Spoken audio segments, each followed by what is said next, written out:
News বৃত্তান্তে সকলকে স্বাগত। আপনাদের সঙ্গে রয়েছি আমি দেবলীনা।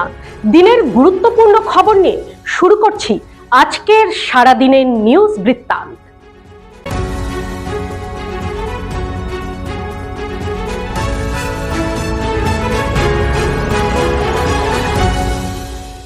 সারাদিনের নিউজ বৃত্তান্ত নিবেদন করছেন জুয়েলার্স, সোনা যা সর্বক্ষণের। Agnishwar jewellers, NS road, Raiganj. Shri Dhaka jewellers, আভিজাত্যের গয়না। ত্রিনয়নী জ্যোতিষ কার্যালয়, শ্যামপুর মোড়, দেবীনগর, রায়গঞ্জ। নেশামুক্ত সমাজ করতে Raiganj unity foundation, Rupahar, Raiganj. North বেঙ্গলের সেরা সুপার স্পেশালিটি হাসপাতাল জীবনরেখা। চেষ্টা নেশা মুক্তি কেন্দ্র, দেবীনগর, রায়গঞ্জ। ছাত্রী নিগ্রহের ঘটনায় চাঞ্চল্য রায়গঞ্জ বিশ্ববিদ্যালয়। অভিযোগ দায়ের হলো থানায়, নড়েচড়ে বসল বিশ্ববিদ্যালয় কর্তৃপক্ষ। অভিযোগ, সোমবার রায়গঞ্জ বিশ্ববিদ্যালয় রাষ্ট্রবিজ্ঞান বিভাগের এক ছাত্রীর সঙ্গে শ্লীলতাহানির ঘটনা ঘটে। অভিযোগের তীর গৌর মল্লিক নামে এক বহিরাগত ব্যক্তির বিরুদ্ধে। জানা যায়, বিশ্ববিদ্যালয়ের একাধিক ছাত্রীর সঙ্গে এ ধরনের ঘটনা ঘটেছে বারে বারে। নিগৃহীতা ছাত্রীটি পুলিশের দ্বারস্থ হয়। অভিযোগ জানায় বিশ্ববিদ্যালয় কর্তৃপক্ষের কাছেও। বিশ্ববিদ্যালয়ের ছাত্র শুভাশিস ঝা এবং দীপক মিশ্র অভিযোগ করেন, বেশ কিছুদিন ধরেই বহিরাগতদের আনাগোনা বেড়েছে রায়গঞ্জ বিশ্ববিদ্যালয় ক্যাম্পাসে, যার ফলে সাধারণ ছাত্রছাত্রীরা যথেষ্টই আতঙ্কে রয়েছে।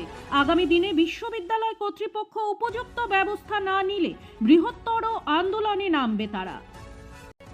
ইতিমধ্যেই রাজ্য সরকারের উদ্যোগে রাজ্য জুড়ে চালু হয়েছে মোবাইল ভ্যান চিকিৎসা পরিষেবা। রাজ্যের বিভিন্ন জেলায়, বিশেষত প্রত্যন্ত গ্রামীণ এলাকায় মানুষের মধ্যে যথেষ্ট সাড়া ফেলেছে এই পরিষেবা। মঙ্গলবার রায়গঞ্জ পৌরসভার উদ্যোগে তুলসী তলায় সমাজ সেবক সংঘ প্রাঙ্গণে অনুষ্ঠিত হলো এই মোবাইল ভ্যান চিকিৎসা পরিষেবা। এই মোবাইল ভ্যান চিকিৎসা পরিষেবার মাধ্যমে বিশিষ্ট চিকিৎসকেরা রোগী দেখছেন বলে জানিয়েছেন রায়গঞ্জ পৌরসভার প্রাক্তন ওয়ার্ড কাউন্সিলর সাধন কুমার বর্মন।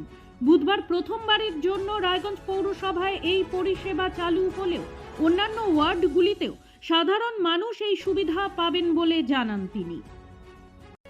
ভারত সরকারের এক ভারত শ্রেষ্ঠ ভারত বিকশিত ভারতের লক্ষ্য পূরণে শুধু যুবরাই সামিল নয়, সামিল প্রবীণরাও। আর সেই প্রবীণদের পাশে দাঁড়ালেন রায়গঞ্জের সাংসদ কার্তিক চন্দ্র পাল। মঙ্গলবার রায়গঞ্জের সুদর্শনপুরে অবস্থিত সাংসদ কার্যালয়ে প্রবীণদের দেওয়া হলো কৃত্রিম অঙ্গ সহ অন্যান্য সহায়ক সামগ্রী। প্রায় 250 জন উপভোক্তা এদিন এই শিবিরে যোগদান করেন বলে জানানো হয় উদ্যোক্তাদের পক্ষ থেকে। শিবিরটিতে সাংসদ ছাড়াও উপস্থিত ছিলেন বিজেপির জেলা সভাপতি নিমাই কবিরাজ সহ অন্যান্য বিজেপি নেতা ও কর্মীরা। এদিনের কর্মসূচি প্রসঙ্গে কার্তিক চন্দ্র পাল বলেন, জেলার অন্যান্য বিধানসভার পাশাপাশি রায়গঞ্জে অনুষ্ঠিত এই সহায়তা শিবিরে উপভোক্তাদের হুইল চেয়ার, শ্রবণ যন্ত্র, স্ক্রাচ সহ অন্যান্য সামগ্রী প্রদান করা হলো। আগামীতেও এ ধরনের শিবির আয়োজন করা হবে জেলায়। প্রতিদিনের প্রতি মুহূর্তের খবরের আপডেট পেতে চোখ রাখুন নিউজ বৃত্তান্তের ফেসবুক পেজে। সাবস্ক্রাইব করুন নিউজ বৃত্তান্ত ইউটিউব চ্যানেলকে।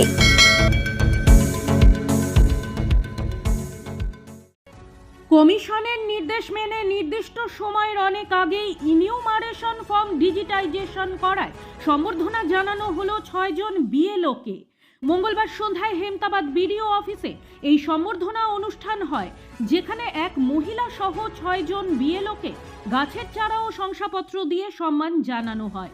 হেমতাবাদের BDO Biswajit Dutta, joint BDO Dulal Chandra Pal সহ ব্লক প্রশাসনের আধিকারিকরা উপস্থিত ছিলেন এই কর্মসূচিতে। কেউ সংসার সামলে, কেউ অন্য কাজ সামলে কার্যত ব্লক প্রশাসনের সঙ্গে নিয়মিত যোগাযোগ করে তারা সম্পন্ন করেছে ইনিউমারেশন ফর্ম ডিজিটাইজেশনের কাজ। 95% কাজ সম্পন্ন হয়ে গেছে, আর দুদিনের মধ্যেই সমস্ত কাজ সম্পন্ন হবে বলে দাবি ব্লক প্রশাসনের। এদিনের সম্বর্ধনা নিয়ে বিডিও বিশ্বজিৎ দত্ত বলেন, হেমতাবাদ ব্লকে 1,19,000 ফর্ম বিলি করা হয়েছিল, যার মধ্যে 1,05,000 ফর্মের ডিজিটাইজেশন হয়ে গেছে, আর মাত্র 14-15 হাজার বাকি রয়েছে। জেলার মধ্যে ডিজিটাইজেশনে হেমতাবাদ ব্লকই প্রথম স্থানে রয়েছে। এখানে বিএলওরা খুব ভালো কাজ করেছেন। এদিন সংবর্ধিত মহিলা বুথ লেভেল অফিসার সাকিলা আক্তারি সাংবাদিকদের মুখোমুখি হয়ে জানান, এই প্রথম বিএলও ডিউটি পেয়েছি, তাও এসআইআর এর মতো গুরুত্বপূর্ণ কাজ। আমার দুটো ছোট বাচ্চা রয়েছে, তাদের সামলে কাজটা করতে পেরেছি। কাজ অবশ্যই ভালোবেসে মন দিয়ে করা উচিত। সময় ভাগ করে করে করতে গিয়ে অনেক আগেই শেষ করতে পারলাম। স্থানীয় বিএলএও যথেষ্ট সাহায্য করেছেন এ বিষয়ে। রায়গঞ্জের উদয়পুর এলাকায় রায়গঞ্জ বালুরঘাট রাজ্য সড়কে কালিয়াগঞ্জ থেকে রায়গঞ্জগামী বেসরকারি বাস রাস্তার ধারে গাছে ধাক্কা খেল। জখম এক স্কুটি চালক সহ বাসের 8-9 জন যাত্রী। চালক পলাতক। দুপুর 3টে নাগাদ এই ঘটনায় চাঞ্চল্য ছড়ায় এলাকায়। ঘটনায় বড়সড় দুর্ঘটনার হাত থেকে অল্পের জন্য রক্ষা পেলেন এক স্কুটি আরোহী। প্রত্যক্ষদর্শীদের দাবি, দ্রুত গতিতে আসা যাত্রীবাহী বাসটি আচমকাই স্কুটিকে ধাক্কা মারে। ধাক্কার ফলে স্কুটিটি বাসের নিচে চলে যায়, কিন্তু আশ্চর্যের বিষয়, স্কুটি আরোহী কোনোভাবে বাসের নিচ থেকে হামাগুড়ি দিয়ে বেরিয়ে এসে প্রাণে বাঁচেন। স্থানীয় সূত্রে জানা গেছে, ধাক্কা লাগার পর নিয়ন্ত্রণ হারিয়ে বাসটি রাস্তার ধারের কাছে একটি গাছে সজোরে ধাক্কা মারে। ঘটনাস্থলে তড়িঘড়ি পৌঁছয় পুলিশ। স্কুটি আরোহী অক্ষত থাকলেও তার স্কুটি মারাত্মকভাবে ক্ষতিগ্রস্ত হয়েছে। বাসটিতেও সামান্য ক্ষতি হয়েছে বলে জানা গেছে। পুলিশ পুরো ঘটনার তদন্ত শুরু করেছে। জেলার রপ্তানি এবং আমদানি ব্যবসার উন্নতির জন্য বিশেষ কর্মশালার আয়োজন করল West Dinajpur chamber of commerce. মঙ্গলবার ওয়েস্ট দিনাজপুর চেম্বারের প্রচার ও প্রসার এবং জেলা শিল্প কেন্দ্রের যৌথ উদ্যোগে কর্মশালাটি অনুষ্ঠিত হয়। মূল উদ্দেশ্য, জেলার শিল্পোদ্যোগীদের শুধু জেলার নয়, জেলার সীমানা পেরিয়ে বিদেশে ব্যবসার সুযোগ করে দেওয়া, যাতে এই জেলার শিল্পোদ্যোগীরা তাদের ব্যবসা আরও বাড়াতে পারেন। এদিনের অনুষ্ঠানে উপস্থিত ছিলেন West Dinajpur chamber of commerce এবং জেলা শিল্প কেন্দ্রের প্রতিনিধি সহ অন্যান্য দপ্তরের আধিকারিকরা। পাট, তুলাই পাঞ্জি, ইকো ক্যারি ব্যাগ, এই ধরনের যে সমস্ত জিনিস জেলায় তৈরি হয় সেই দিকে বেশি জোর দেওয়া হবে।